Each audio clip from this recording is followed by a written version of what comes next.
Hello and welcome to the Buckets and Tea NBA show. I'm your host, Cathryn Naiker. Thanks so much for tuning into this week's episode. Joining me today, he is a writer for Raptors.com and CBC Sports. You know him, you love him. It's Vivek Jacob. How you doing? I'm doing great. Thanks so much for having me. Oh, well, thank you for joining me once again. You know, as far as the Raptors go, we're deep into the off season, but, the NBA is still thriving right now. Are you doing like a lot of tennis coverage right now? Like, where are you at?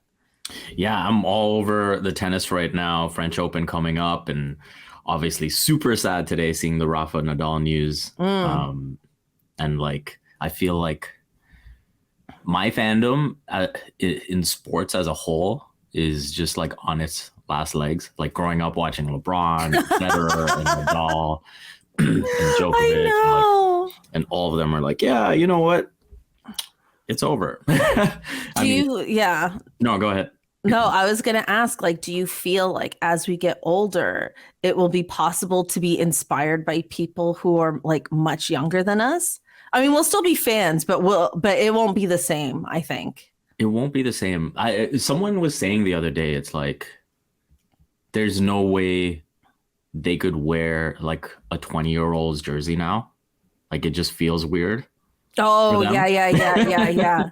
Yeah, that's actually a really good point. Because like for me, like Vince Carter will always have a special place for me no matter what. Yeah. Like I'll just always be like so biased for that guy. And I don't know if like I'll ever love a player the way I loved Vince Carter when I was a kid. You know, I just think it's that kind of thing. Yeah, I think that attachment when like you're almost in a weird way going through life together, and it's like these people are like similar ages to you, and it's like, yeah, obviously they're like the LeBron of what they do, and you're not. But... just like we grew up together. They don't know me. Yeah, but we grew up together.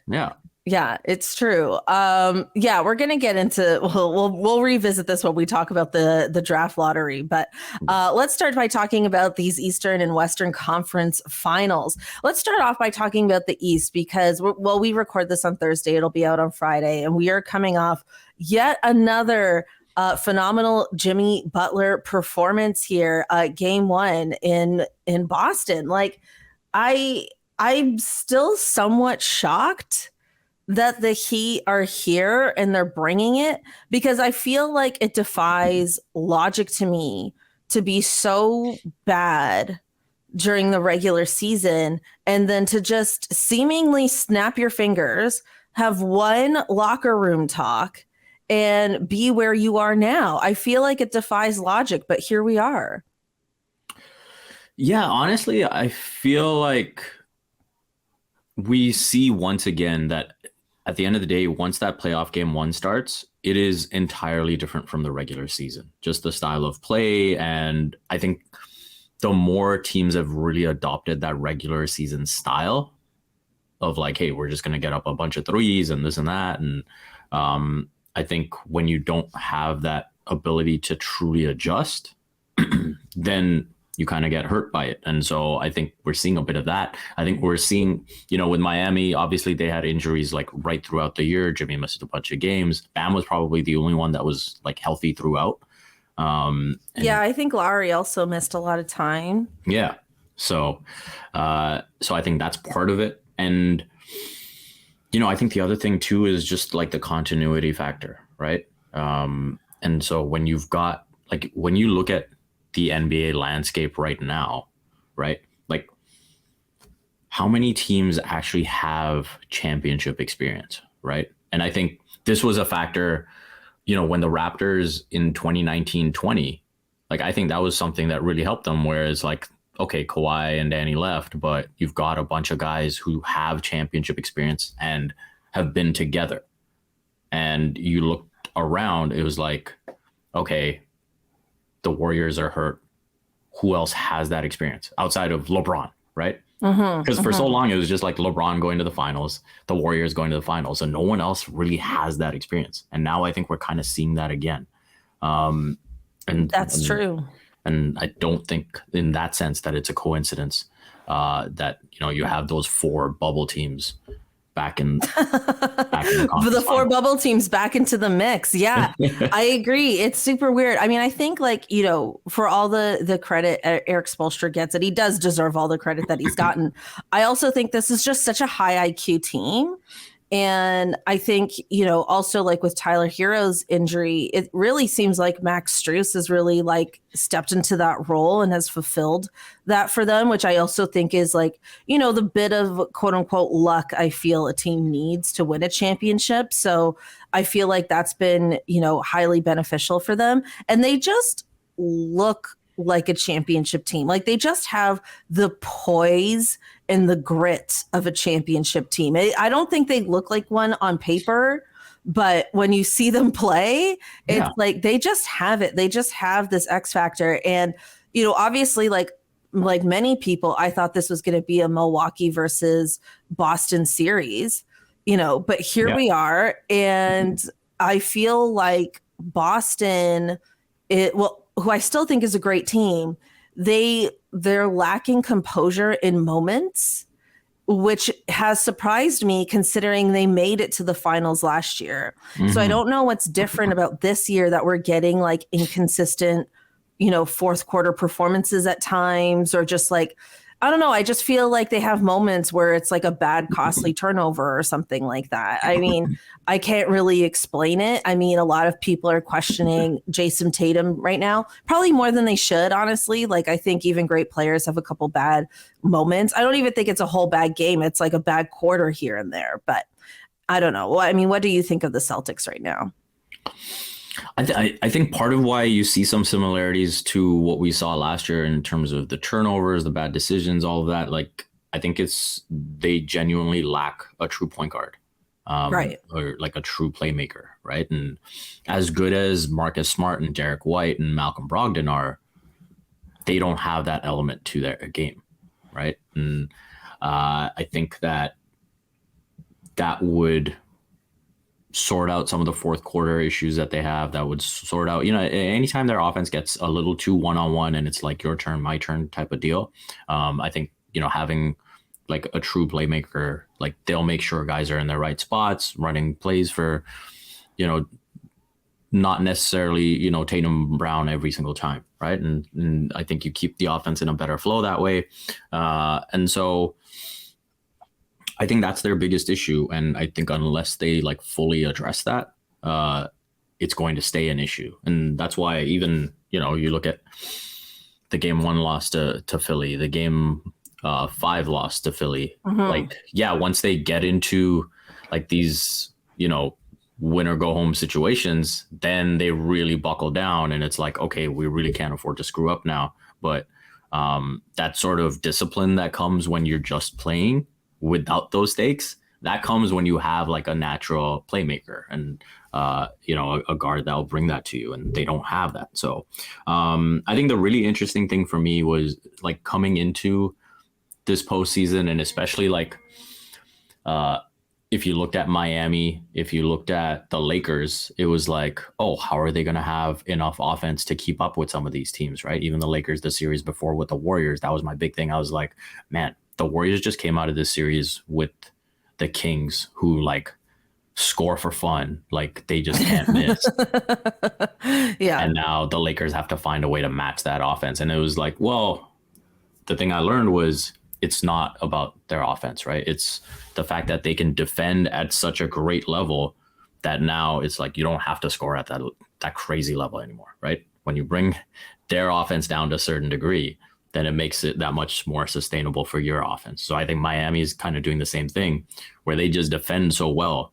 It's like, okay, now it's, hey, if everyone's making their threes, then great. But if not, we can still stay within striking distance, right? Like that's why even though the Nuggets get off to that amazing start in game 1, the Lakers are still sort of able to like work their way back. With this Celtics Heat series, who do you think is going to take this series? Who do you think's going to the finals? I think it's going to be the Heat and the Nuggets in the finals. I think the Celtics, they still bother me with that lack of discipline, and Philly absolutely should have been able to come out of that series. Yeah. They fumbled the bag. I don't think there's any other way to put it. To go up 3-2 in the series, to have that home game, and then Embiid, he's got to take some of the blame there in terms of not getting a shot off, not getting the ball those final 5 minutes of the fourth in game 6. And so to throw away that opportunity and then completely get blown out in game 7, they completely fumble the bag. And so I think that's another example where experience shows, right? And Boston's kind of okay, we know how to get to the finals. We know what it takes. We're down 3-2. We're not going to panic, that type of thing. And Philly, I think their inexperience in sort of getting over the line showed. And then with the Nuggets, I just think they're amazing. This is the year. This is the Jokic appreciation year. I think it's gonna be so ironic that the year Embiid wins MVP if Jokic goes on to win. Gets to the finals. Yeah.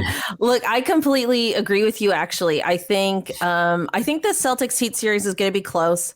I would not be surprised if it goes to 7 games. It did last year. Yeah.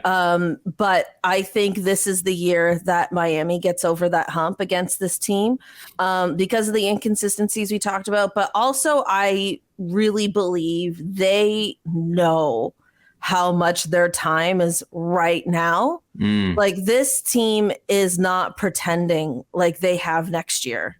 Yeah. You know what I mean?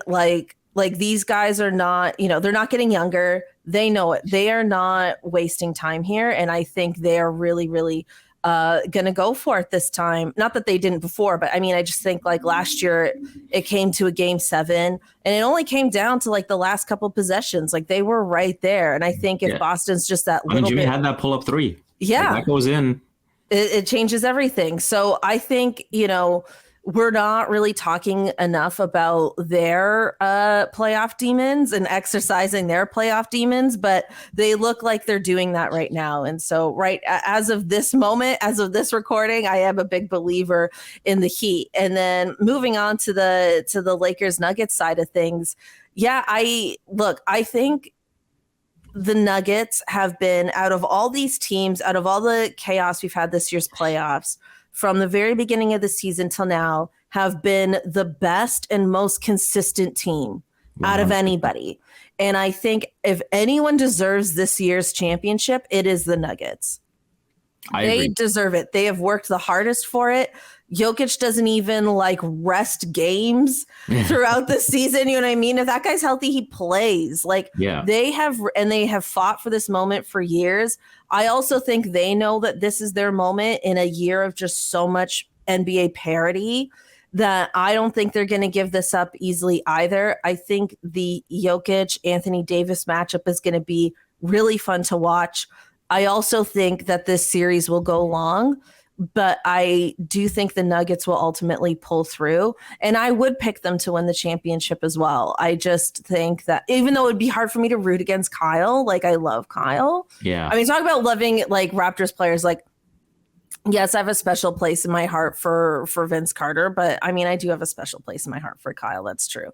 I think we all do. But I just think you're right. This is the Jokic appreciation year. The 1 year he doesn't win MVP. That's probably the year he deserved it the most. But the same thing kind of happened with Giannis when he won the championship. It was no one wanted to give Giannis a third MVP until he won a championship. And so now with Jokic doing that, who knows what next year looks like, but it makes the 2 MVPs sit better with everyone. And then with I wanted to go back to talking about the 76ers for a second here. My little conspiracy, well, maybe it's not a conspiracy. It's more what I would do if I were Daryl Morey thing. You got to go after Damian Lillard. You have to go after Damian Lillard. There is no team that needs Damian Lillard more than the 76ers. Okay, that guy will give you 20 points in a fourth quarter of a game 7. He just will. And if any player is going to help you exercise game 7 demons, it's Damian Lillard. You have to do everything in the multi-team trade universe because Damian Lillard's contract is so big. right? And there's heavy rumors that they want to trade this third pick that they got. Because I think that the idea around that is that they would want to build around Damian Lillard. But you got to convince them not to build around Damian Lillard and then convince James Harden to be involved in a sign and trade situation. Again, multi-team, because I don't think James Harden's going to Portland. But they got to make that happen, or it's a wrap for them. It is absolutely a wrap for them. I feel like that is the only thing that could save this team at this point. I've said a lot. No, I think absolutely, if there's some kind of path to getting Dame on the Sixers, if you're Daryl Morey, you have to swing for it, and you have to find a way to get it done. You climb those mountains, Daryl. You climb those snowy ass mountains. You do it. Yeah. You climb up Everest. Yeah. You make it happen. Find your shaman. Go get it done. Yes. But I just wonder with Portland,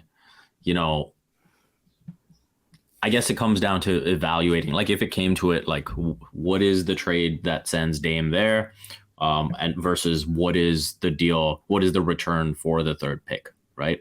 And so it's like for them, if they're tempted into saying, hey, now we're able to get this all-star next to Dame, and we can put him next to Simons or Jeremy Grant or whatever is left over.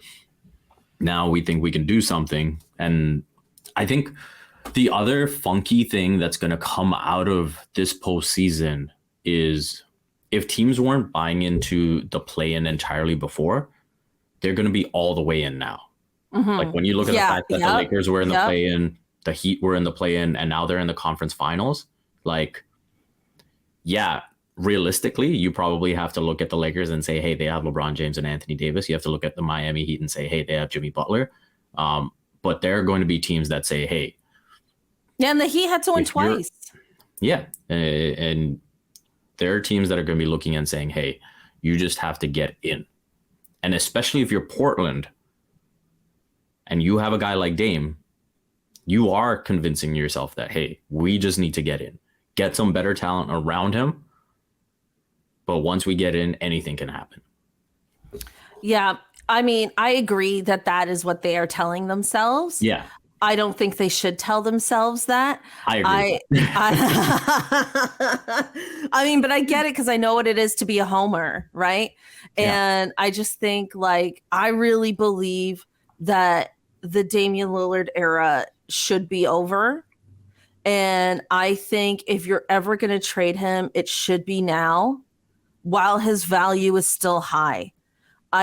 His value will not increase year after year from this point on. If you don't trade him now, you are with him till the end. And I just don't know what that really means for them. Like, to me, like, my fear for Portland is that they're going to be the Washington Wizards of the West, right? Like they stayed in the Bradley Beal business. That's basically what they've been the last couple of years, right? Yeah. I mean, at least they made a Western Conference Finals. Yeah. Like, why? I mean, specifically, like, pretty much. In the last like 2-3 years. Yeah. Yeah. But it's over. I think he's 33 years old. This is the time. This is the time to trade Lillard. And, you have a really high draft pick, who could be a franchise player. I think it's time. I think it's time they rebuild. I know that's a really hard pill to swallow. Do I think they'll actually have the guts to do it? No, but they should. And they should. And Daryl Morey should be doing everything he freaking can until the Knicks are going to want Lillard. There are going to be so many people whining and dining the Portland Trailblazers front office, convincing them to trade Lillard. Yeah. Like, it's going to be like a free agency in a sense, but it's with the front office because they're the ones with the power. They got to be in there. If the Raptors commit to going younger, where are you at with the potential, third pick plus whatever for Siakam? Well, okay, here's the thing. Great question. I was going to throw this to you later. Surprise, surprise. But here we are. We have detoured, which is fine. I enjoy doing that on this show. Like, I think, we can't run back the team that we have. And I think we all know that. And the thing is, this is what I'm confused about, because I understand wanting to go younger. That seems like a logical step to me. However, we traded next year's draft pick, which suggests you don't want to go younger. Because unless we make a trade that yes, unless it's in the top 6, but that's the Spurs, and now they have Wemby. So I don't think they're going to have a top 6 pick. I think they're going to be too good for that. The Raptors traded their pick, right? So yes. And they've protected it top 6. So if the Raptors are so bad in the top 6, if the Raptors are picking in the top 6, then the Raptors keep the pick. Yeah. Sorry. Thank you. It's risky. So the Raptors could be really bad next season. I think a trade would have to, if we're going younger, would have to involve a pick for next year. Yeah. And then if we get that top 6 pick back, then great, then we have 2. But I wouldn't roll the dice on that, because this team, except for last year, likes to overachieve. Okay, historically, this is an overachieving team. So I think going younger makes sense. I'm not against trading Pascal, but it's got to be good. It's got to be good. And then there's also like, okay, you know what? We're just here, Vivek, and we're just going to do this. I'm so confused by the Raptors right now. I'm so confused by this team. I've never been more confused by this team than I am now in a very, very long time. I don't know what direction they want to go in. Masai has been adamant about not wanting to tank. Adamant about it. He does not want to tank. He does not want to rebuild via the draft. He has explicitly said so. But who's out there that we could trade for, that we could then build around? And then, so to me, I feel like going younger, like when you just look at it objectively, makes a lot of sense. But I feel like it goes against a lot of what Masai has been saying. Yeah, I think, I've said this, right after Masai. Such a Raptors anxiety moment right now that we're like, screw the NBA. Let's just, sorry. Anyways, go ahead. I'm sorry. So after Masai's presser, I remember just feeling like there were a lot of things that were contradictory that he said. Mm-hmm. So for example, when he was kind of like, hey, at the end of the day, like 41 wins, 48 wins, like what's the difference? And he's like, first round exit, this and that. But before it was all like, hey, like I know I said before, I don't want to play in. Now I want to play in. And it's like, okay, if you don't really see a difference between 41 and 48, there's a big difference between, winning 32 and 41 and giving yourself a better draft pick. Mm-hmm. So again, that's like, hey, if you like committed to a direction with this team, like that was possible. And now maybe you're picking in like the top 8, somewhere in there, which would be better than what you have now. And so things like that didn't make sense. And so now when I look at this team, the Jakob Poeltl trade has put you in a position where you've got another free agent to re-sign. I do think they will get that done, but I think it removes the flexibility that they would have had otherwise. And so, like, because once you commit to re-signing Jakob Poeltl, commit to re-signing Fred VanVleet, potentially re-signing Gary Trent Jr., you can't trade those guys for at least 6 months. And so I think you're in a situation now where you almost are forced to run it back. And I think the front office will probably sell it as, hey, we think this roster is capable of more with a different coach. And so we want to see that play out first. And then, whether it's the trade deadline or the summer after, I think maybe then they'll say, okay, now we have like all the information. Right. Personally, I think the Raptors should be making a choice this summer in terms of, in spirit, making either a Tyrese Halliburton for Domantas Sabonis type trade, where you trade a young star for an all-star caliber guy who's ready-made right now to win. Or you do kind of like, is there a way to do the Paul George for Shai Gilgeous-Alexander type trade where you have the all-NBA all-star guy, and can you get that next star from a team? And if it's not, a Paul George for Shai Gilgeous-Alexander type deal, is there maybe, back when Paul George was in Indiana and he got traded for Victor Oladipo, right? Is there that type? Even that is a pretty good deal, right? Where you're getting this younger type star. And obviously we know what happened with Victor's career after that, unfortunately. But those are, in spirit, those are the type of deals that I'd be looking, where you commit one way or the other. But you don't think they're going to? I don't think they're going to.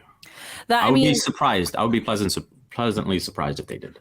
Yeah, I mean, I completely agree with you.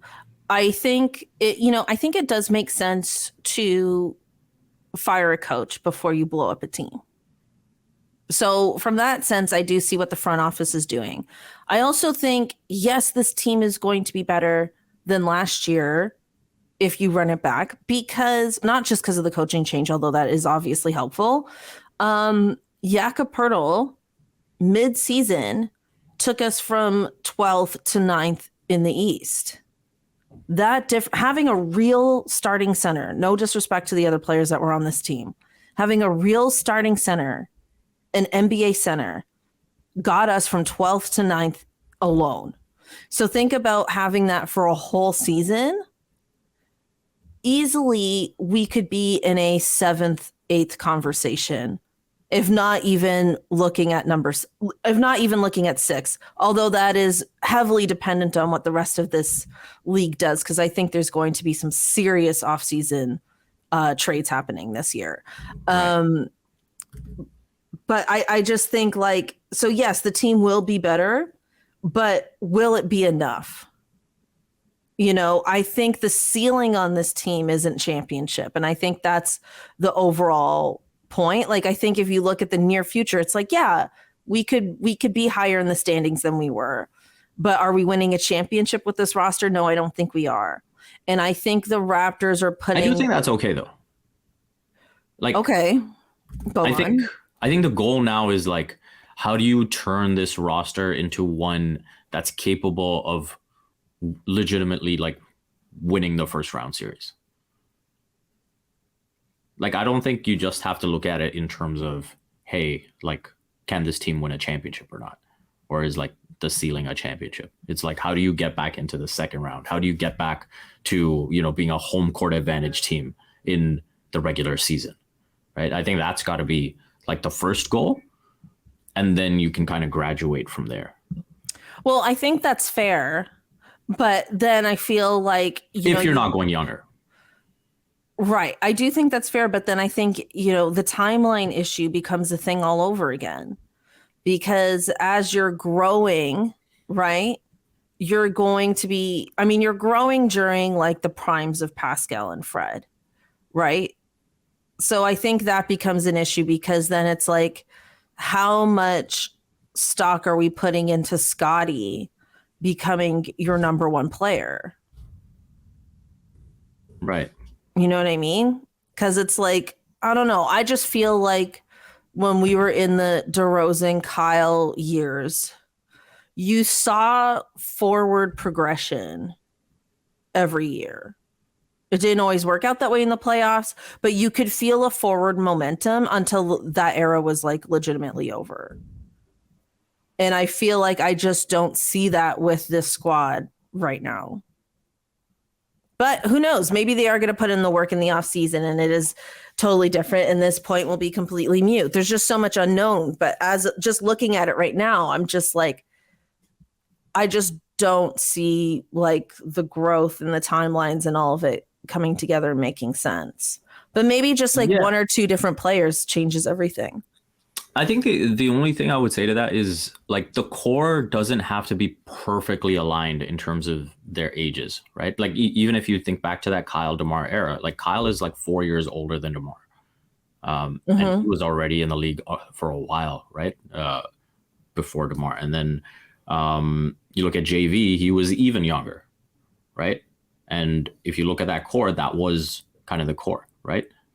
So if you go right from Kyle to JV, that's probably like a 7-year gap.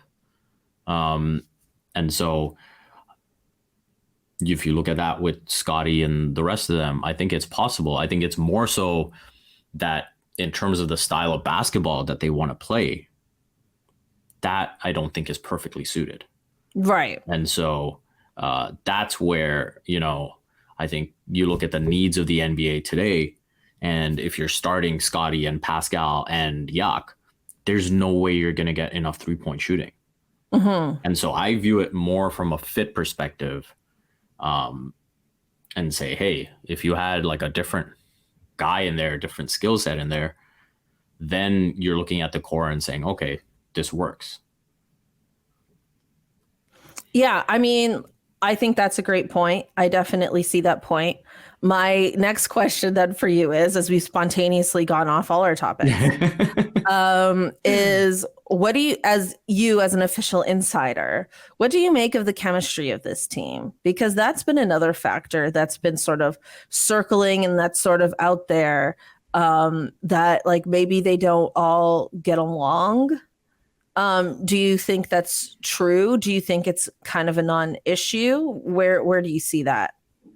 Yeah, I think that's part of why Masai is saying, hey, I want to see this group with a different coach first, before I make any big decisions. And I think there is some element of like maybe the older guys feeling like the young guys are taking time to learn what it takes at the NBA level in terms of like that daily commitment, right? Because again, when you look at the identity of this franchise coming up, it's like Fred, Pascal, like these guys came from nothing, right? They were in the G League and they had to fight for every single thing they've got, right? And now, they kind of have a couple guys on the team, it's like, who have the license to make as many mistakes as they want almost, right?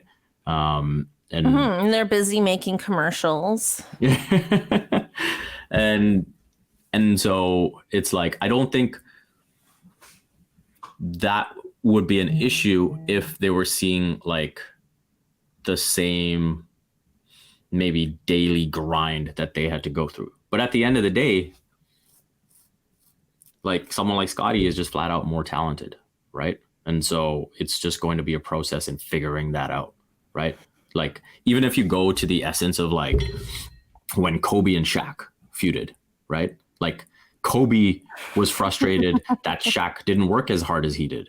Mm-hmm. And it's like, he's Shaq. He doesn't need to work as hard as you do. And sure, there's a lot of people that would argue that if Shaq did actually work hard, he could have been the greatest ever. But yeah, that is an argument that exists in the world. That's all I'm saying. But at the end of the day, Shaq was the one who won 3 straight finals MVPs and three-peated.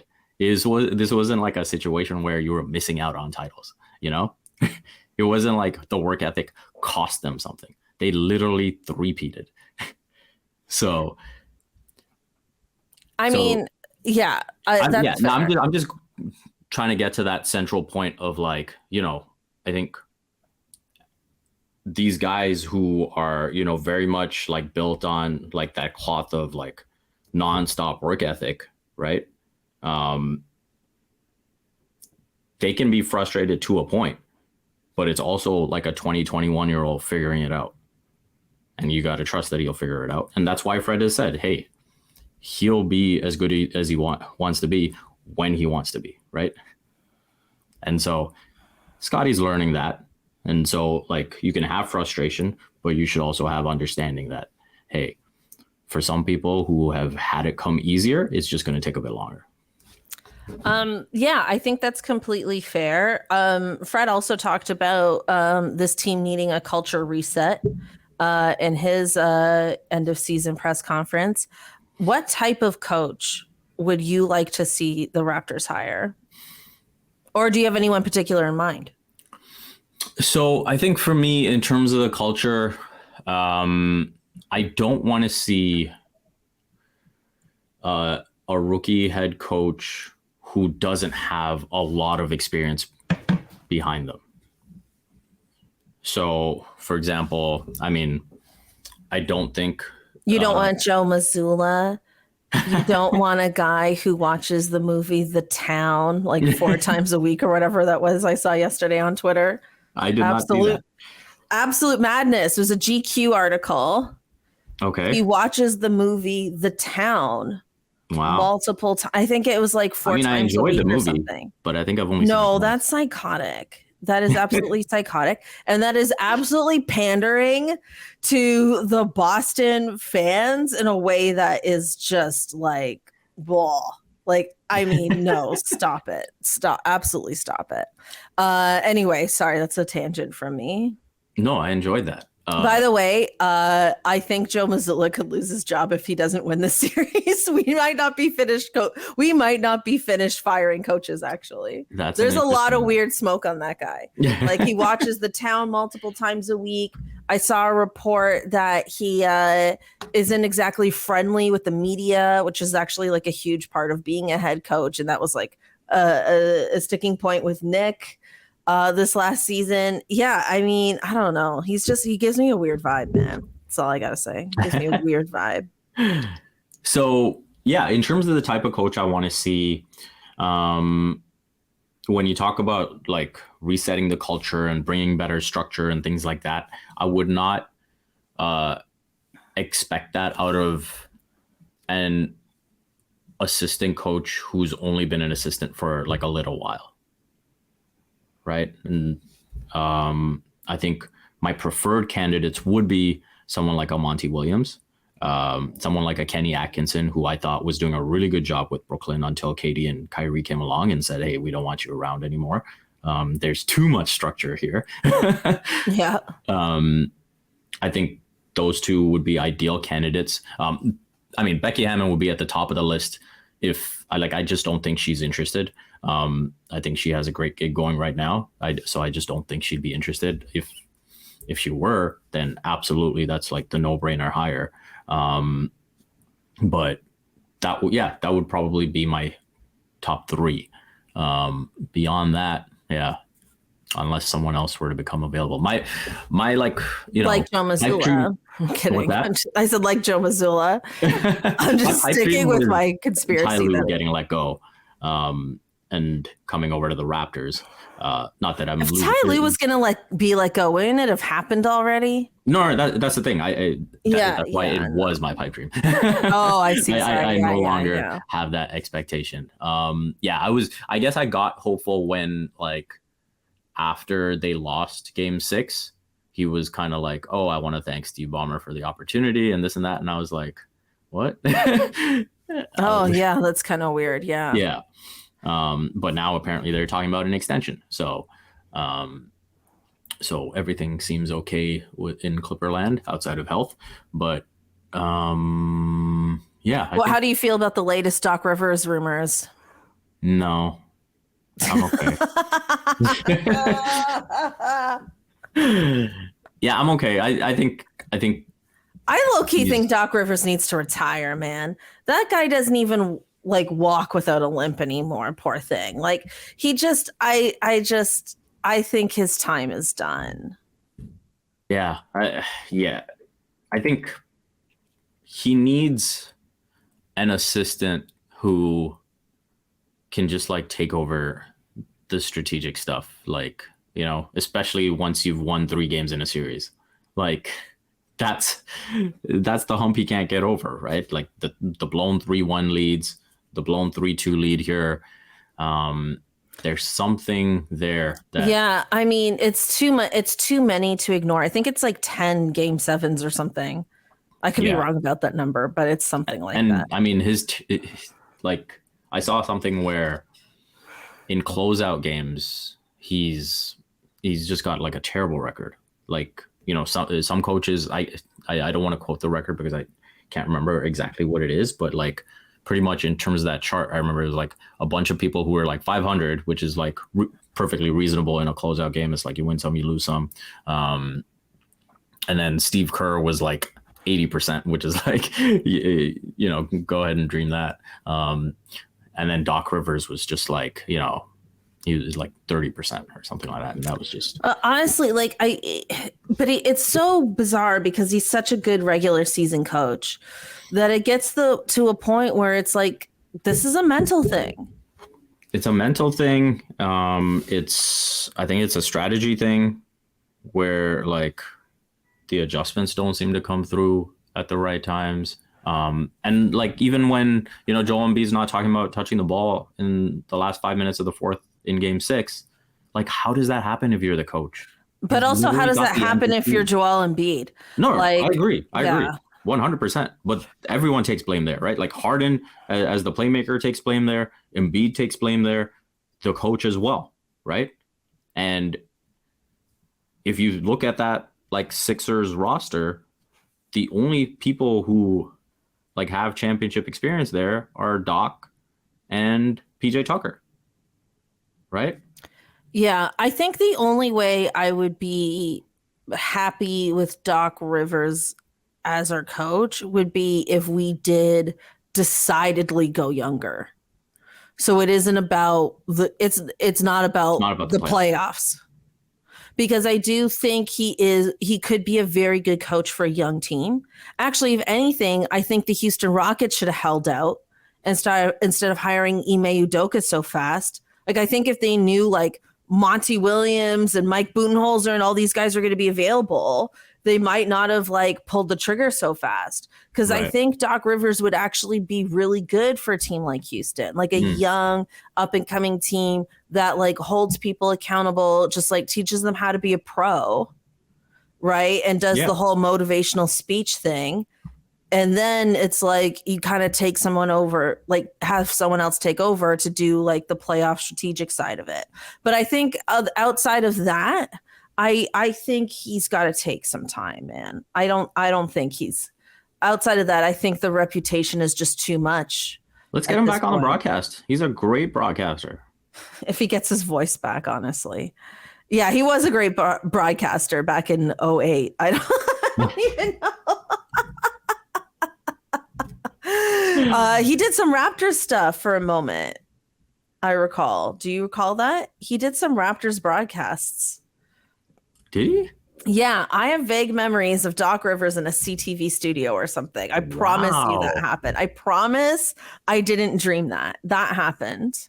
Okay. I'm just aging myself at this point. I personally feel like the Raptors could use a former player as a coach. Actually, Becky Hammon does fill that role. Mind you, she's having. Are you team JJ Redick then? I'm not team JJ Redick. I think he's too inexperienced. Yeah. Becky Hammon is she's having a rough week. She's been suspended 2 games with the Las Vegas Aces due to inappropriate conduct. I actually talk about it quite extensively in my WNBA podcast, The Pickup, if anyone's interested in that. It is not inappropriate to the level that anyone in the NBA with a current coaching job has. I'm just going to fully say that. So I don't think it should be held against her in an NBA context because there's just so much worse that exists that isn't held against people in the NBA. But with that being said, shout out to the WNBA for actually holding people accountable. And I do still think she's a great coach. And hopefully that's like a learning moment for her. I really hope it is. And I do still think she would make a great NBA coach. So yeah, it doesn't completely deter me from her being high on the list for me. But I mean, I've been pretty high on Jerry Stackhouse actually. Getting the job. You know, he's a former player. He won a championship with the 905 team, has good relationship. I covered the 905 that year. Oh, tell us. Okay, well, if you don't like Jerry Stackhouse, you could change my mind as an official insider. No, I like Jerry Stackhouse a lot. I think he is someone who is very old school in his approach and is huge on discipline and work ethic. And so I think in terms of like getting the culture right, he's someone, you know, would be on top of all of that. And, I think he's pretty good with his strategy as well. And I think, obviously it helps when you have two guys like Fred and Pascal when you're trying to win a G League championship. Yeah. But no, I thought he handled himself really well. And he's super, super competitive. Like the way losses would eat at him. And I'm like, man, this is a guy who's like done it all in the NBA. And he's like so worked up about this one loss. Wow. I mean, funny story. I remember a game that they lost down the stretch, and you could tell he was absolutely livid. And like the ones who were there consistently with him, you could tell like he's just not someone who wants to talk much after a loss, because like he really gets bothered by them. And he answered a question and there was a pause, and it seemed like the presser was done. Like it was like, 3 questions, and like he was getting shorter with each one. So it was like, okay, we can tell he's at his limit. We're about to break off. And then this poor guy asks another question. No. And Stack had absolutely had it at that point. And he answered the question, but he like cussed every second word. And it was so he couldn't use it. Yeah, it was basically like, yeah, go ahead and use that. I kind of love that though. I kind of love that. I remember like the championship celebration scenes, because like right after they had won, the Raptors were still like late in Game 6 against the Bucks, and like you talk about some of the synergy that's been lost between the 905 and like the Raptors right now, like. That 905 team flipped the game on right away, and they were all tuned in. It was like, hey, are the Raptors going to close this out? And, they closed out that Game 6, and then they started celebrating their chip. And yeah, they're all going wild. Brady Heslip was on that team. Bruno obviously was on that team. So it was a really fun night. And I remember just seeing the locker room and how excited Stack was. And like, he's like, he gave me a hug, and it was like, yeah. And I think that drive that he has for winning, would be super valuable right now. And that discipline he has, like, I'm pretty old school myself, so I would sign up in a heartbeat for Stack. Yeah, we've aged ourselves. It's okay. Yeah. But you've actually sold me on Stackhouse even more now. Telling me that, honestly. Like, I'm curious to know if like our listeners feel the same way. Like, you've absolutely sold me on Stackhouse based on that. You're right. That's absolutely what we need. I just think like, and also because like he will already have the trust of a Fred and Pascal, assuming they stay. Yeah. And I think, like you said, like all that discipline, all that hard work stuff will hopefully rub off on Scotty the right way. And, and then you go from there. I feel like that would be great. I just think like a former player voice would be a more fresh voice for the team. And you just described everything I feel like we need. So, I very much defense first. Like another thing I'm remembering now was like, every once in a while we would talk about like his principles and things like that. And it would be funny to see him in the NBA now, because I remember like his principles back then were like switching is very much like a plan B or plan C. Cause he's like, if you start off switching, then you kind of have nowhere to go from there. And so with this team that has done nothing but switch and has a bunch of these 6'8" guys running ragged, honestly, at this point. Yeah. I would be very interested to see how that plays out. But yeah, again, like the defense of that 905 team was amazing. And he's very much a defense first guy, like a lot of things that you would associate with like, that old school type mentality. He checks all the boxes in that regard. And yeah, I think he definitely finds a way to like get players to buy in, right? And I think what was so valuable when he was with the 905 was like Fred goes down there, Pascal goes down there, and he can have that real conversation. It is like, hey man, I've been in the league, I know what it takes to be in there. Like, I'm going to show you the steps while you're here that can help you get to that next level. And I think that's that element of like connecting with the players. Where again, if you got like a younger group, like he would be able to like really, you know, take them under his wing and be like, hey, this is what it takes to like, you know, be a starter in this league, to be an all-star, that type of thing. Okay, that sounds great. Before you Stack needs to hire me as his agent. Sorry, what were you saying? Sorry. No, I was gonna say Stack needs to hire me as his agent at this point. Ooh, yes. I'm down for that. Would you want to be on a bench? Would you want to be one of his assistants? No, absolutely not. I you don't want know that job enough about basketball and strategy to be an actual assistant. Would you want to be an intern? I think it'd be cool to be like a video guy and watching a film and just like cutting stuff for them.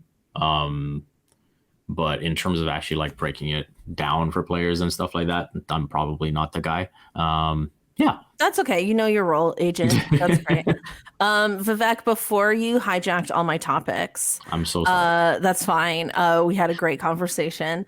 Before we go, we got to talk about Wemby. We got to talk about this draft lottery. We got to talk about the fact that San Antonio has the number 1 pick and they are getting a franchise-altering big once again in Wembanyama. What do you make of this?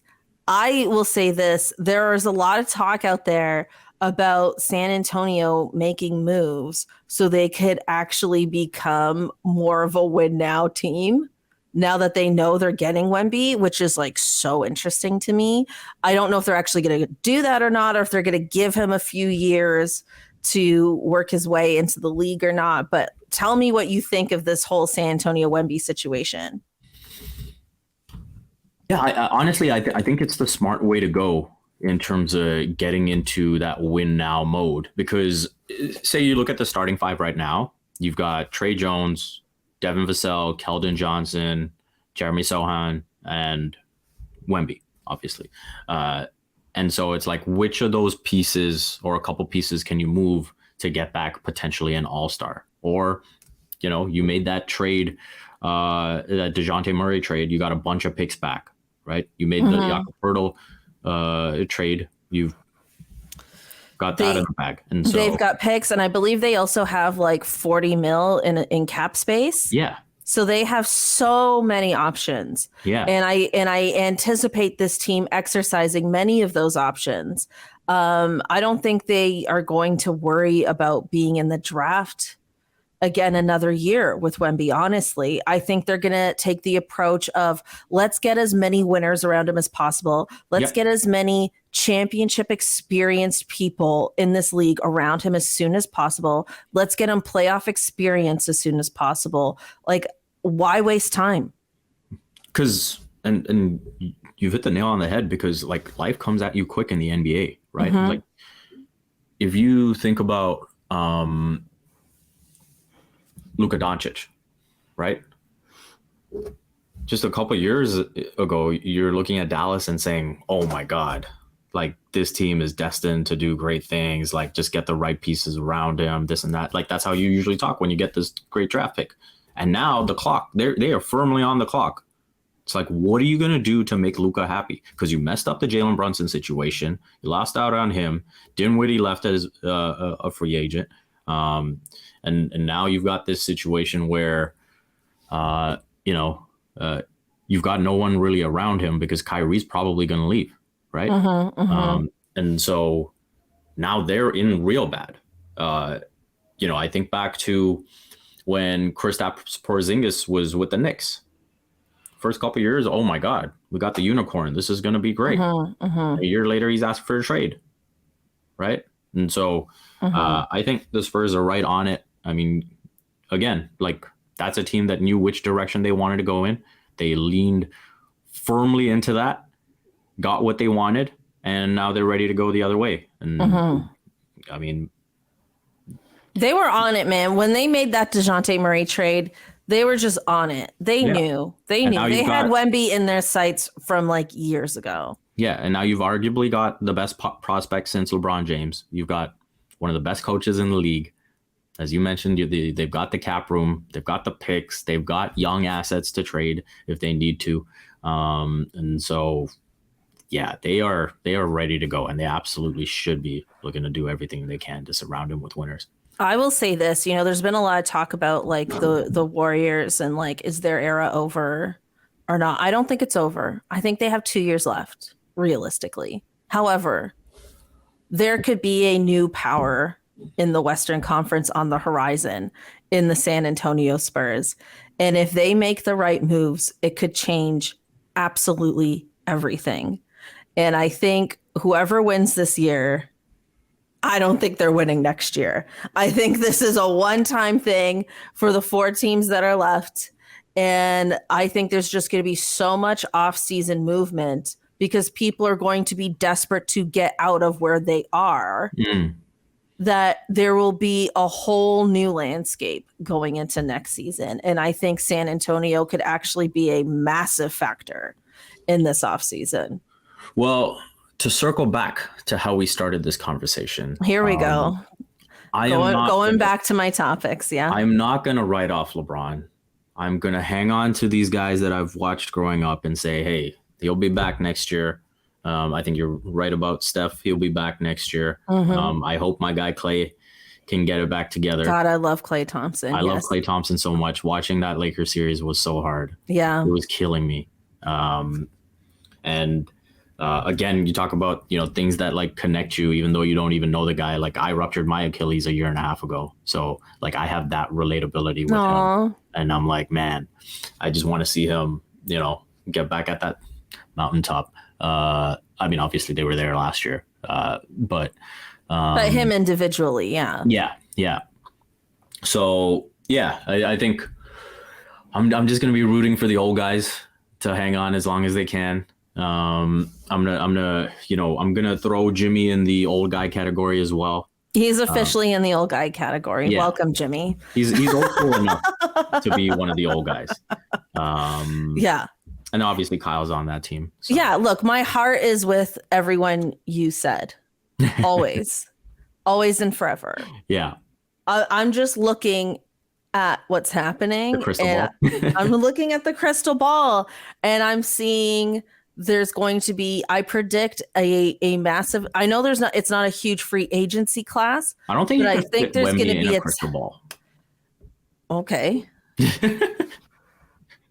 What do you mean? He's just too big.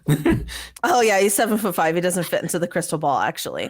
No, I just think there's going to be a lot of off-season trades. I think there's just going to be a lot of trades happening. And I think there's going to be a lot of teams trying to get out of the middle because there's a lot of teams that are in the middle that are like really good, but just don't have enough to get over that mountaintop because of all the parity in the league. And I think a lot of teams, just like the Raptors, are asking themselves really difficult questions, right? Like what direction are they going to go in? You mentioned Dallas.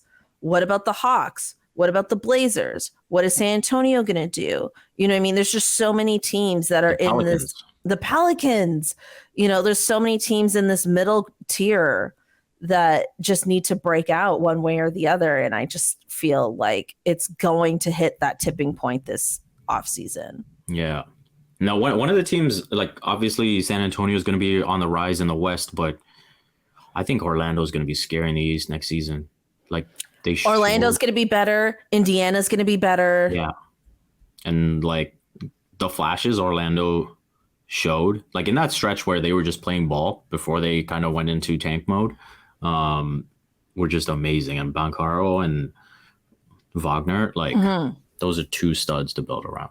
You're absolutely right. Those teams are going to be better without necessarily making moves. And then it just makes you think like, are the Knicks and the Cavs going to be making adjustments this year? There's just so many questions with so many teams that I just think it's going to be very, very interesting. I think it's going to be a very active summer. Vivek, we should probably end it there, but thank you so much for joining me. Thank you for hijacking my list of topics. Thank you for getting me deep into the mindset of a Masai Ujiri, of a Bobby Webster, what is happening, what's keeping them up at night, what's keeping us up at night as fans, Screw the rest of the league. Right? No, I mean, this is like, I love the whole NBA, but Yeah. you No, know, thank you so much for having me. I always have a blast on here. So yeah, I know man. I missed out last time. I Last forget time I why. asked you, oh, it's Yeah, fine. That's fine. but People I'm glad to be say back no on. to people say no to me all the time, and then they're like, "Oh, when are you gonna have me back on the show?" And I'm like, "Really? No, I'm Yeah. kidding. It's not that dramatic." Vivek, for everyone listening, let everyone know what you're up to and where they can find you on the internet.